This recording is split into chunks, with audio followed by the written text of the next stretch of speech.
माँ, वाह बेटा वाह, दिल लगा चुड़ैल से तो पड़ी भी क्या चीज़ है।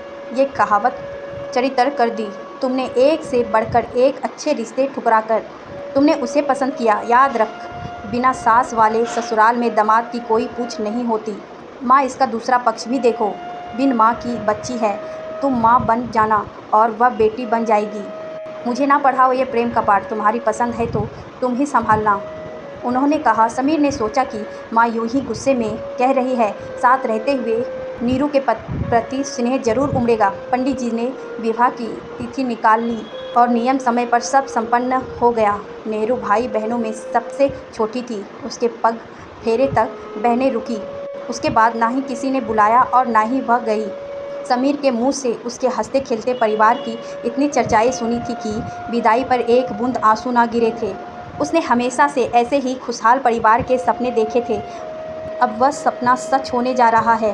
उसे अपना परिवार मिल रहा था, यह सोचकर बेहद प्रसन्न थी। बहुत जल्द आशा के विपरीत परिस्थितियां सामने आ गई। समीर के सामने खुशनुमा माहौल रहता, पर उसके ऑफिस जाते ही एक एक पल काटना मुश्किल हो जाता। बस काम की बातें होती, सारी दोपहर निकली बैठी रहती।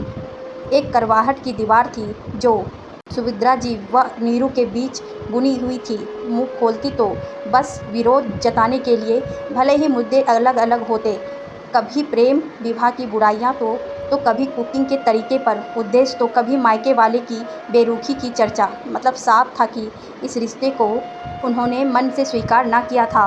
उसने एक दो बार समीर के इस बारे में कहा भी, पर वह टाल गया। वह भी क्या करता, इस शादी के लिए घरवालों को मनाने में ही उसकी सारी ऊर्जा निकल गई थी। दिन निकल रहे थे पर दूरियां घटने का नाम ही नहीं ले रहे थे। मन में यही सब सोचती नीरू एक दिन सीढ़ियों से फिसल गई। दानी पैर में फ्रैक्चर हुआ था, डॉक्टरों ने 3 हफ्ते के लिए प्लास्टर चढ़ा दिया था। ऐसे में वह पूरी तरह से प्रसरित हो गई थी। ससुराल में काम करते हुए फिर भी वक्त गुजारता है।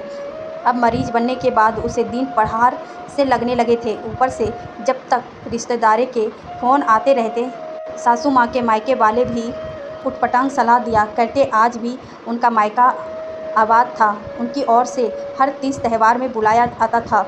एक दिन सुभद्रा जी की माँ ने ये तक कह दिया कि नीरू को मायके भेज दो। अब क्या बुढ़ापे में बहू की सेवा करेंगी। उनके लिए बड़ी दुविधा की घड़ी थी। एक और जहां बहू के आने से गृहस्थी छुट्टी मिलती चाहिए थी, वह जिम्मेदारियां बढ़ गई थी। उन्हें फैसला लेना था, अपना मायका या बहू का मायका। बहू की भोली सूरत आंखों में नाच गई। जब आज तक वह अपनी माँ से मिलते की ललक रहती है, तो भला नेहरू के दिल पर क्या बीत रही होगी। दिल पसीज गया था।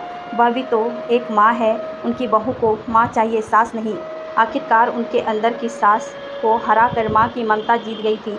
अपनी माँ को फ़ोन मिलाया और कहा कि ये मेरी बहू का मायका है, वह यही आराम करेगी। जिसे मुझसे मिलने की उत्कंठा हो, वह शौक़ से यहीं आ जाए। मेरी बहू के मायके में आप सबों का स्वागत है। उनके मुंह से ये सुनकर नेहरू की आंखें भर आई। इसी ममता के लिए वह महीनों तड़पती थी।